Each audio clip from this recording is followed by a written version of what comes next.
was a prophet Dr. Ojaba Brempon Kosi Emmanuel.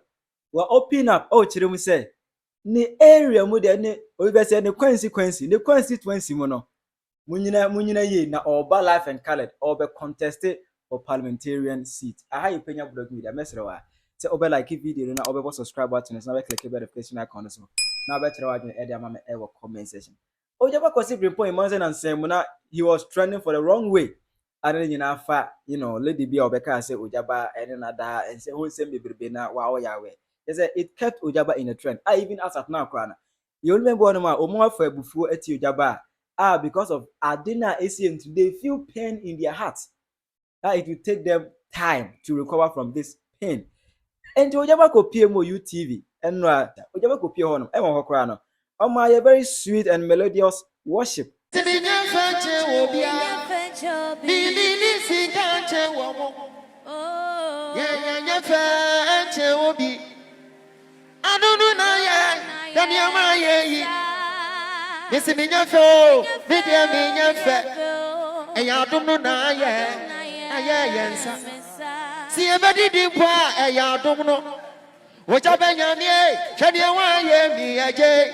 Minya fe media minya fe adunu na ye aya misa mi minya fe e adunu na ye aya misa misinye ewo no me nyankwa enya kwa no be fifi fifi no be swabo. Oh, sorry to me. Oh, sorry to me. No, everything says who wanting. Yeah, oh,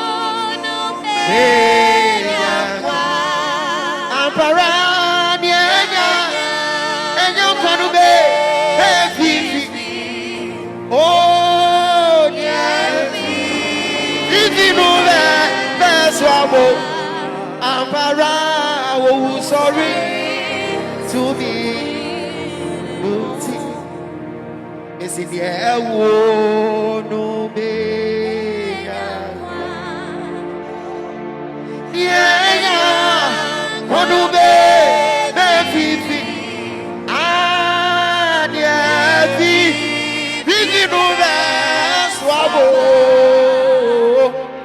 oh, sorry to me. Oh, sorry to me. No, everything says who wanting.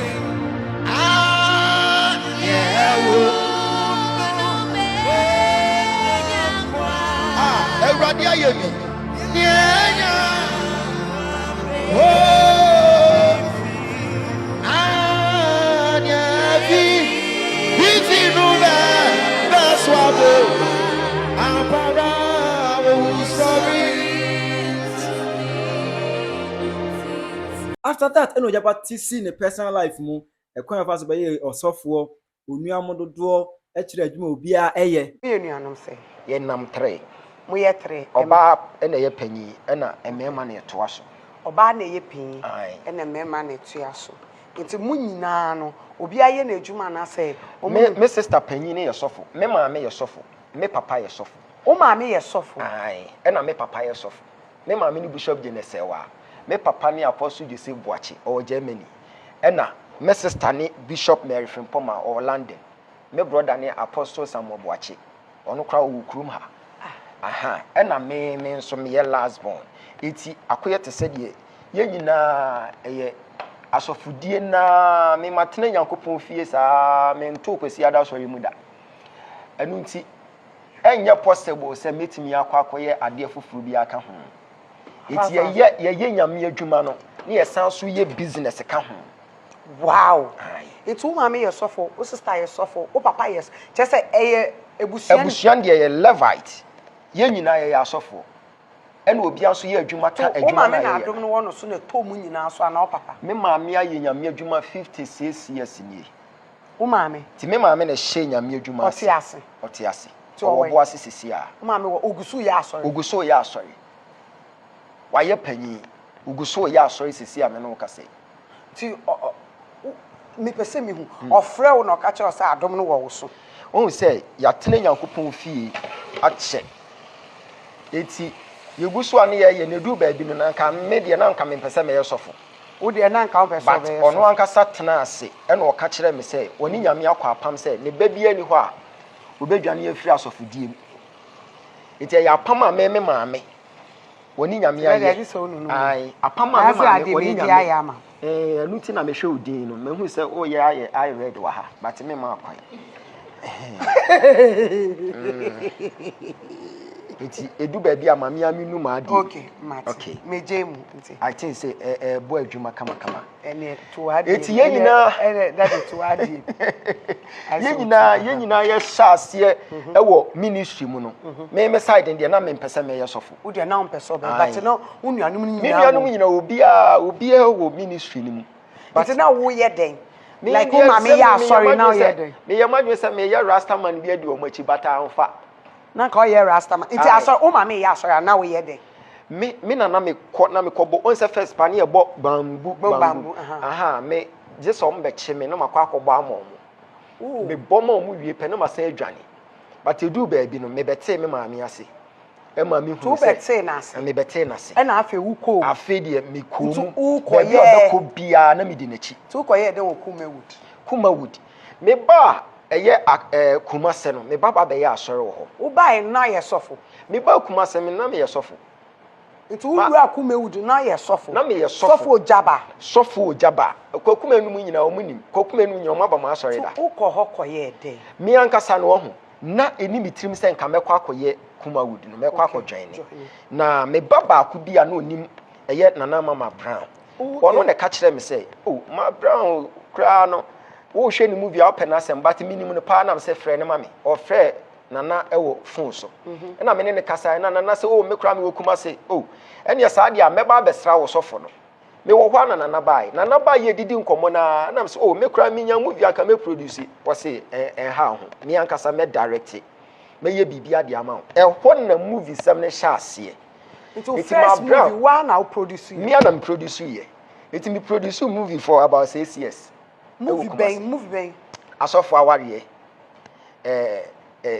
like movies be bree nti uko mu ne nkomodie no introduce you ne cherewo ai e na uko into movie ni mu wankasa wo active me active na ye twen eye Apostle Pra but wa ma ye hwe ya na mehu so akwakoka wo nkoko na me say sisi e be ye na ka se ne ma me nkyerɛw na ye nhwɛ so obetimi aya o try ba akopɛ na pekeye eti wo hwɛ si de me ne act ye na no sofo we kra obetimi aye nti ye ne ye nye me first time na me ne Nana ma Brown act feri ewom so na me managing kakra afi me ye ya na obo agem so e ho apena me say ade ye fan eti na acting ni we ni so na eni mani so me de na me producer na ye me fe we dey producing but who come no na wonya mu interest me ko mu na me act ba kon no afi Jonsa Chema mu nyina hunu se me wo sa na sorry no wo ho still na me ya sorry no we Kumasi na wo Kumasi aputuoja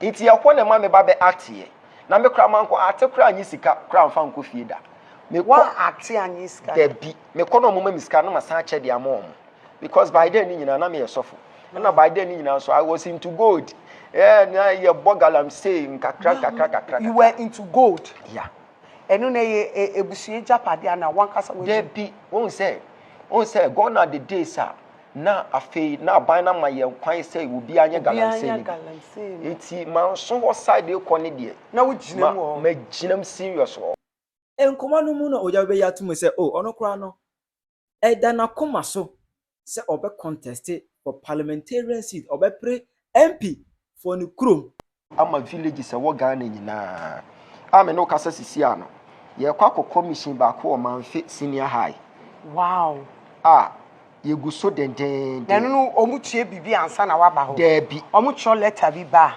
da bi wa na mi ankasa na mekɔ ho enti yetu a ene mi krom so secondary school for ye bɛkɔ ba bia o okay omu ye bi ye bɛkɔ ba bia okay but me free man fi ho na mekọ eye dunkwa ono fe Baby a na makọ akọhya ase atutu bi wo ho because enche meba be ye MP wo ho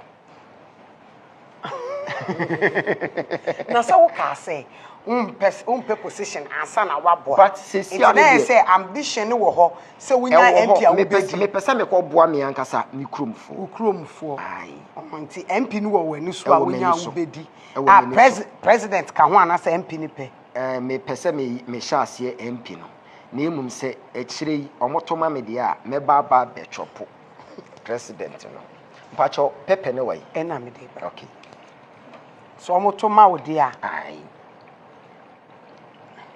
80 member of parliament are more than persuasion so de munyina ye na ojaba kwasi Brempong odun odi besia ni and was saying nyame nipa ikura o kasa ye adwuma die because I've seen a video ojaba prophesying to people to become member of parliament.